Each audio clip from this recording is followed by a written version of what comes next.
ពេលនឹងដល់សង្សារចាំងចង់យំ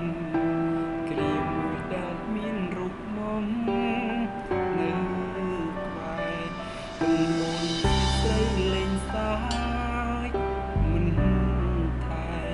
បានដល់ឲ្យអូនដោតស្នេហ៍ចេញពីបងតាមចិនវេលាចេញតែកន្លងអូនបងបានតែគ្នាពីពើរៀងខ្លួនបងក៏ដូចមាននាងថ្មីមុនស្ងួនចៃដន្យថ្ងៃនឹងជួបអូនរៀបរាប់ទាំងទឹកភ្នែកអូនថាប៉ុន្មានឆ្នាំនេះអូននៅតែចាំបងទុំបងខំប៉ុនដងក៏អូននៅស្នេហ៍ពីរាអូនថាប៉ុន្មានឆ្នាំនេះអូន